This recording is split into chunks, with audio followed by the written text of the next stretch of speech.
सत्य सोच संयम तप त्यागे उपावने आकिंचन ब्रह्मचार्य धर्म दस चहुगति दुख तय काढ़ी मुक्ति करतार। आज 10 लक्षण का 9वां दिन है। उत्तम आकिंचन धर्म। आकिंचन अर्थात अपरिग्रह। ज्ञानानंद स्वामी आत्मा को छोड़कर किंचित मात्र भी पर पदार्थ तथा पर के लक्ष्य से उत्पन्न होने वाले मोह, राग, द्वेष आत्मा के नहीं है ऐसा जानना, मानना और ज्ञानानंद स्वामी आत्मा के आश्रय से उनसे व्रत होना ही आकिंचन धर्म है। आकिंचन और ब्रह्मचार्य को 10 धर्मों का सार एवं चतुर्गति दुखों से निकालकर मुक्ति के मार्ग में पहुंचा देने वाला महान जैन धर्म भी है। एक दोहा के माध्यम से समझेंगे। आकिंचन ब्रह्मचार्य धर्म 10 सार चहुगति दुख तय काढ़ी मुक्ति करतारे। आकिंचन और ब्रह्मचार्य एक सिक्के के 2 पहलू हैं। ज्ञानानंद स्वामी आत्मा को निज मानना, जानना और उसी में जम जाना, रम जाना, समा जाना, लीन हो जाना ही ब्रह्मचार्य है। और उनसे भिन्न पर पदार्थों एवं उनके लक्ष्य से उत्पन्न होने वाले चिदिकारों और अपना नहीं मानना, नहीं जानना, उसमें लीन हो जाना ही आकिंचन धर्म है। यदि स्वलीनता ब्रह्मचार्य है तो पर में एकत्व बुद्धि और लीनता का अभाव आकिंचन है। अतः अस्थि से ब्रह्मचार्य धर्म कहा जाता है, उसे ही नास्ति से आकिंचन धर्म कहा जाता है। इस प्रकार स्व अस्थि ब्रह्मचार्य और पर की नास्ति ब्रह्मचार्य आकिंचन। ब्रह्मचार्य धर्म की चर्चा तो स्वतंत्र रूप से होगी, पर अभी तो यहाँ पर आकिंचन धर्म पर विचार अपेक्षित हो रहे हैं। जिस प्रकार क्षमा का विरोधी क्रोध, मार्दव का विरोधी मान, उसी प्रकार आकिंचन का विरोधी परिग्रह। अर्थात आकिंचन के अभाव को परिग्रह अथवा परिग्रह के अभाव को आकिंचन कहा जाता है। अतः आकिंचन का दूसरा नाम अपरिग्रह भी हो सकता है। जिस परिग्रह के त्याग से आकिंचन धर्म प्रकट होता है, पहले उस परिग्रह को समझना आवश्यक है। परिग्रह 2 प्रकार का होता है, अभ्यंतर परिग्रह और बाह्य परिग्रह। आत्मा में उत्पन्न होने वाले मोह, राग, द्वेष भाव अभ्यंतर परिग्रह को निश्चय परिग्रह और बाह्य परिग्रह को व्यवहार परिग्रह भी कहा जाता है। इस प्रकार निर्गुणता अर्थात आकिंचन धर्म के लिए अभ्यंतर और बाह्य दोनों के परिग्रह का अभाव त्याग आवश्यक है। यही निश्चय व्यवहार की संधि भी हो सकती है। तो अब हम अभ्यंतर परिग्रह समझेंगे। अभ्यंतर परिग्रह कितने प्रकार के होते हैं? तो अभ्यंतर परिग्रह 14 प्रकार के होते हैं। मिथ्यात्व, उल्टी मान्यता को ही मिथ्यात्व कहते हैं। क्रोध, गुस्सा करना ही क्रोध है। मान, घमंड करना ही मान है। माया, छल कपट करना ही माया है। और लोभ, लालच करना ही लोभ है। हास, जरूरत से ज्यादा हंसना भी हास्य है। रति, राग करना ही रति है। अरति, द्वेष करना ही अरति है। शोक, शोक मनाना, रोना आदि शोक है। जुगुप्सा, गिलानी करना ही जुगुप्सा है। और स्त्रीभेद, पुरुषभेद, नपुंसकभेद आदि। अब बाआंतर परिक्रय कितने प्रकार के होते हैं? तो बाआंतर परिक्रय 10 प्रकार के होते हैं।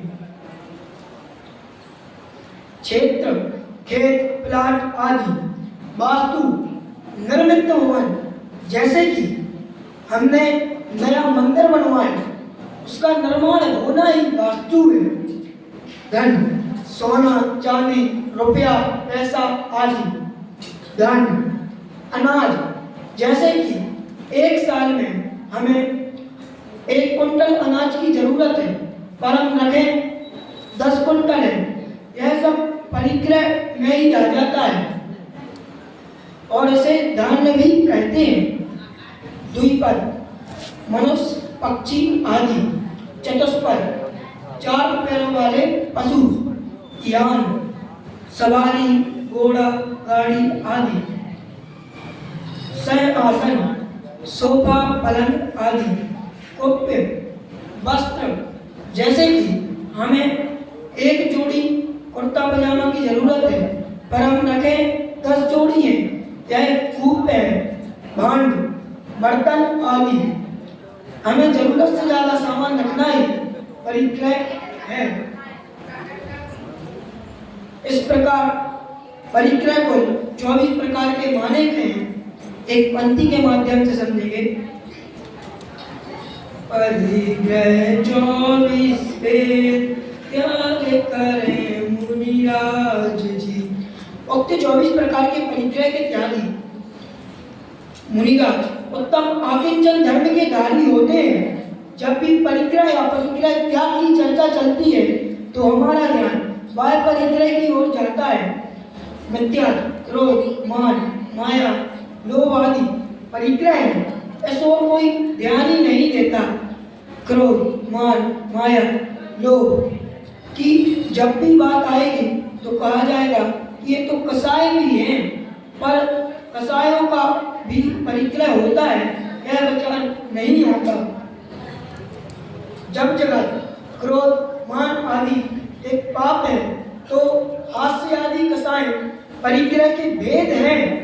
पर जब हम हंसते हैं, शोक शब्द मनाते हैं, क्या यह समझते हैं कि हम परिक्रय में डूबते जा रहे हैं? बहुत से परिक्रय त्यागियों को कहीं भी हंसते, हड़बड़ाकर, खेलते, खिलाकर, क्या वे यह अनुभव करते हैं कि यह सब परिक्रय है? और घोर पापों की जड़ मिथ्यात्व है, एक परिक्रय है, एक नहीं एक नंबर का परिक्रय है। जितनी भी हिंसा, झूठ, चोरी, खुशी प्रवृत्तियां देखी जाती हैं, उन सबके मूल में परिक्रय है। जब मोह, राग, द्वेष आदि भाव, सभी विकारी भाव परिक्रय है, तो फिर कौन सा पाप बच जाता है जो परिक्रय की सीमा में ना आता हो? मोह, राग, द्वेष भावों की उत्पत्ति होना ही हिंसा है।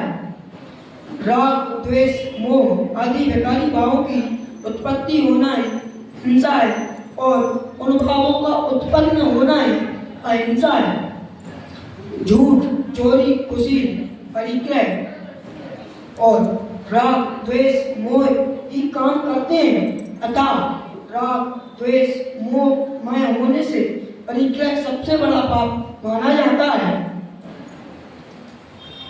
क्षमा तो क्रोध के अभाव का नाम है, इसी प्रकार मार्दव मान के अभाव का नाम है, आर्जव माया के अभाव का नाम है, तथा सोच लोभ के अभाव का नाम है। पर आकिंचन क्रोध, मान, माया, लोभ, हास, रति, अरति, शोक, भय, जुगुप्सा, स्त्री वेद, पुरुष वेद और नपुंसक वेद, यह सभी असहायों के अभाव का नाम है। अतः आकिंचन सबसे बड़ा धर्म है। आज तो बाह्य परिग्रह में भी मात्र रुपये और पैसा परिग्रह माना जाता है। धन धान्य की ओर किसी का भी ध्यान नहीं जाता। किसी भी परिग्रह परिमाणधारी व्यक्ति से पूछिए कि आपका परिग्रह परिमाण क्या है। जब एक परिग्रह परिमाणधारी से पूछा गया, परिग्रह तो 24 होते हैं, आपने तो 24 का परिमाण भी बता दिया होगा। तो तब वे बोले, आश्चर्यचकित से बोले कि नहीं, हमने तो सिर्फ रुपयों पैसों का ही परिमाण बताया है, आप भी 24 का परिमाण बताइए। इसी प्रकार क्रोध, मान, माया, लोभ आदि विकारी भाव रूप अंतरंग परिग्रहों का भी परिमाण कैसे और क्यों, इस प्रकार भी विचार क्या कभी उठता है किसी को? चौथे गुणस्थान की अपेक्षा पंचम गुणस्थान में आत्मा का अधिक व उग्र आश्रय से अंतानुबंधी एवं अप्रत्यज्ञानावर्णी का अभाव हो जाता है तथा किंचित कमजोरी के कारण प्रतिज्ञानावर्णी एवं संजुलन क्रोध आदि का सद्भाव बना रहता है। इसके कारण प्रतिज्ञानावर्णी एवं संजुलन क्रोध आदि का सद्भाव बना रहता है। तदनुसार धन धान्य आदि बाह्य परिग्रह की सीमा बुद्धिपूर्वक ही की जाती है। इस संपूर्ण